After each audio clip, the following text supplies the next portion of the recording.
Hello class, this is Mr. Broussard, and I'm seeing you this video for the fourth week of our beginning English course.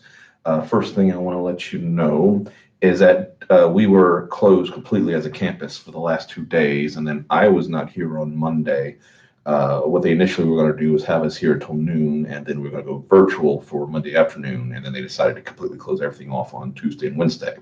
Well, unfortunately, I relapsed with fever and over this past weekend, and so I wasn't here at all on Monday due to that illness. And then I found out through blood work that I had done yesterday that I do have a virus, but I don't know what virus it is. So we'll have to do more tests to figure out what things are with me. Needless to say, nothing was able to get done. I haven't been able to get to any of your journals or any journals whatsoever. And in fact, I just got into the office all of 2 hours ago. So trying to play catch up with my emails, get these videos out. I've already done my Comp 1 one, so here I'm going to do the video for you to kind of give you a heads up on what it is that we are doing for this course. First thing first, I decided to expand the box for journal week number 2 due to the fact that we were closed for 2 days this week and practically closed for a third. So now, good news is this: all but one of you already have done it, so I think we're good to go. But out of kindness to the one or two of you maybe that haven't done it yet, I did expand journal entry week 2 box to Monday morning at 8 a.m. So basically before you go to bed Sunday night, make sure you're done with it. But everybody else is done with it, so good for you. I hope to grade journal entry 1.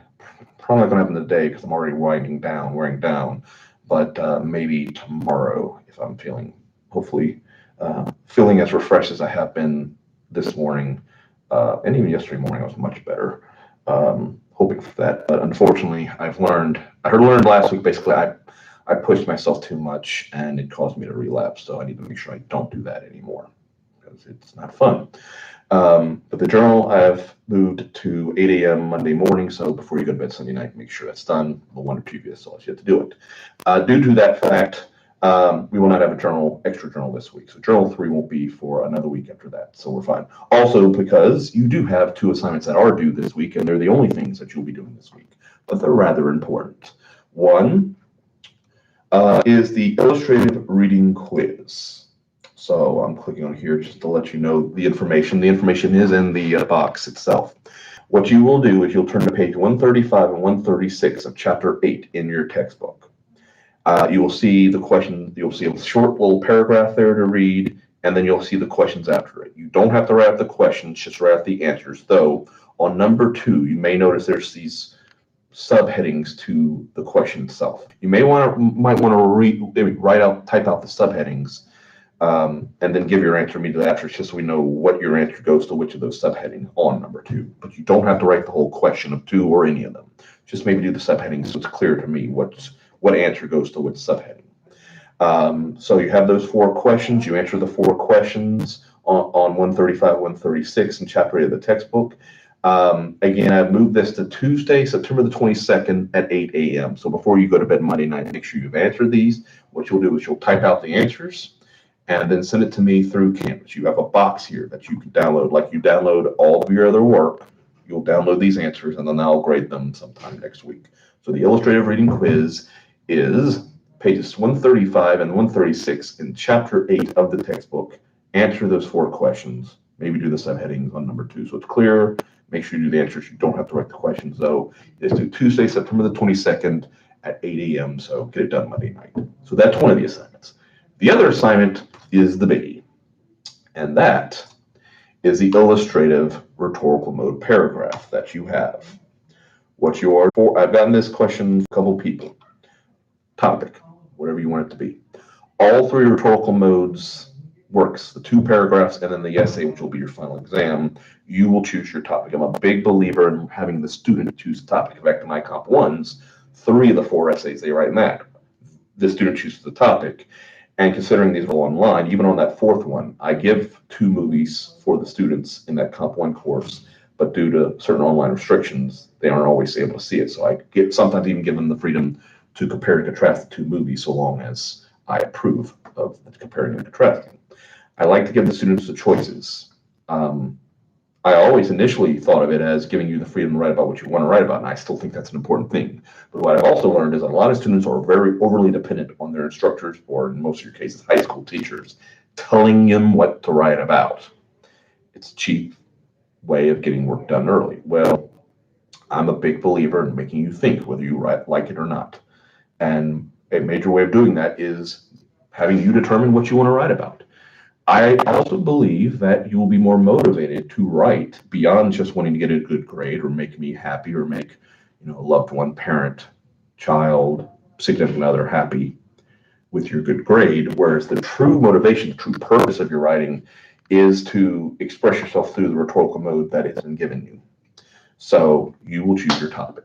The only guidance I'm giving you is that it should be in the illustrative or example rhetorical mode, which you've already read about because you've read the chapter. And that you give me at least 5 strong sentences. Note 5 strong sentences. You can have simple sentences if you like, but you need at least 5 that are compound, complex, or compound, complex sentences. And a good way of telling that is, because I tell you this, you need to have 4 full lines of text. If you don't give me 4 full lines of text, and that includes the indentation, by the way, then you didn't do well enough. You did not have strong enough. I can tell if it's short of the 4 full lines of text, I can tell 1 or 2 or more of those sentences were cheap little sentences. You could technically write 5 sentences. I like dogs. They go woof. They are fun. I don't know, some other cheap little sentence at the end. Trying to come up with it. Unfortunately, my brain's still not all the way here. You could technically write 5 sentences, and each sentence has at most 4 words in it. And technically, you've written 5 sentences, but then even with the indentation, you've gotten maybe to 1.5 lines. No, that's not going to work. 5 strong sentences, at least 4 lines of text, and that includes the indentation, which leads to another important thing: indent your paragraphs. Not indenting your paragraphs is the easiest way to fail any course that you take from me. I'm still not sure how you could get out of high school and not know that you must indent your paragraphs. It makes me angry at your high school English teachers. Many reasons I'm angry at high school English teachers, but that's one of them. Indent your paragraphs.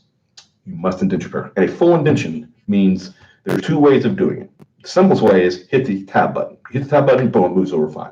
There is a certain structural way within Word in which you can have it be a traditional 1/2-inch indent, and that is also acceptable. But the easiest thing to do is hit that tab button. What is not acceptable is hitting the space bar once. Very bad. Or I can tell the difference when you just hit that space bar over a couple times, and that's your indentation. I can tell the difference between that and either that 1/2-inch indentation that is set by Word, if you find a way of doing it, or hitting the tab button. Believe it or not, I can tell these things in eyeballing. I've been looking at essays since I was writing essays all the way back in the mid-1990s. Believe it or not, I can just eyeball it. I can tell when you screw with the margins a little bit, because some will do that. There's all different things that students will do to try to get just cheat little things, try to cheat out of what they're supposed to be doing it, and they think they're going to away with it, and with me, they won't. Another being the needless spaceline, which some of you I've made a note on your diagnostic. Now, you don't have it as bad as if you were in full essays, because on full essays, if you had those needless spacelines between paragraphs, that's just, you're throwing points away. But you're throwing points away even if you do it, it's just a paragraph, because if you have that needless spaceline between the page header and the header, or the header of the title of the text, that's also points you're throwing away if you do that. So don't have those things. So when it comes to the illustrative paragraph, 5 strong sentences, at least 4 full lines of text in the illustrative example rhetorical mode, that a chapter you've already read, or you should have already read. The topic is of your choosing. It must be an MLA 8th edition format, double-spaced, 12-point font, Times New Roman font, page header, title, done in proper order, no needless space lines. You must have a title, but do not title it illustrated paragraph or example paragraph. Your title is the first bit of creativity your reader sees, and if they see a boring title, they're going to expect a boring read, and they will find it. Who wants to read an illustrated paragraph?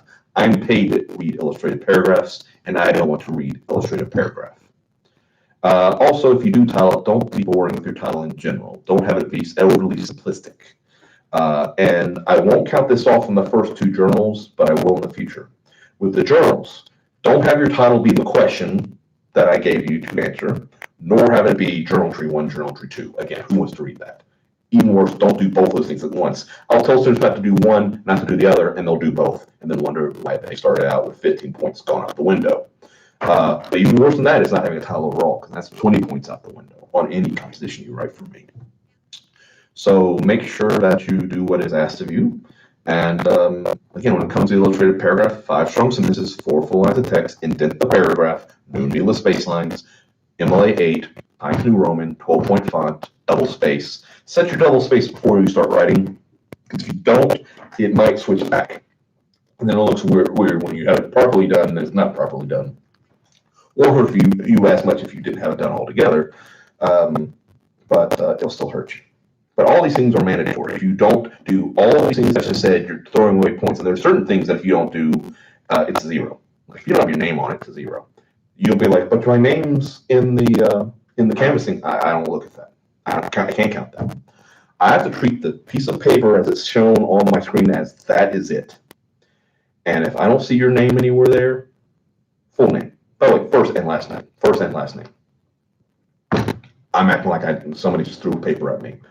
I don't know who this is, 0. Even though, yes, I see your name up in the upper part here as part of canvas. That doesn't count. You must do everything properly. If you don't have your name on it, even if it's one of those things where you have a page header, your last name and the number is there, but you don't have your regular name on it, first and last, that's a 0.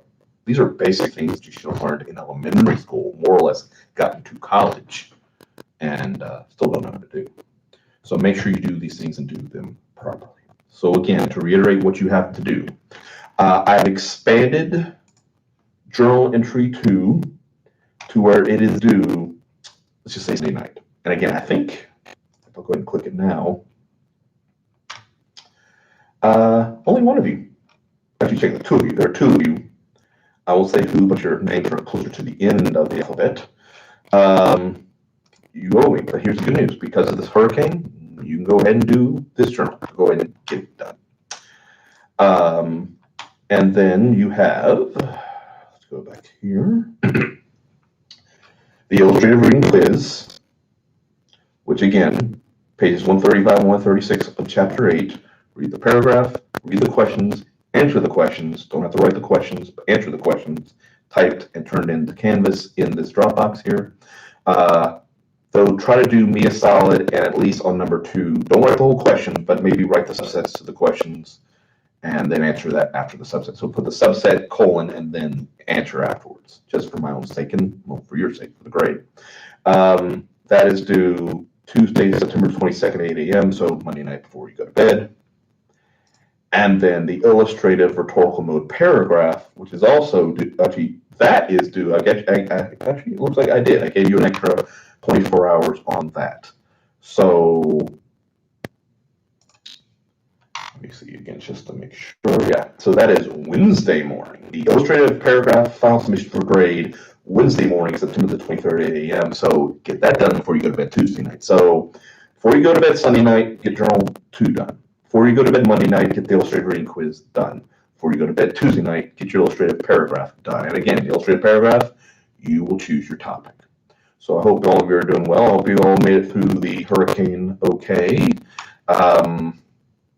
I did. I lost a few little limbs here or there. I have friends over in Mobile and Pensacola and Apalachicola that got far worse than we did, so we should feel lucky this thing didn't come here, because while it only made it back to a 2 when it landed in a spot where it did some pretty good damage. So hopefully they all recover, and hopefully none of you had to deal with that. And hopefully none of you are dealing with any illnesses like I am right now, and that you remain healthy and get through all of what we're dealing. So hope you're all well, and I will send another video next week.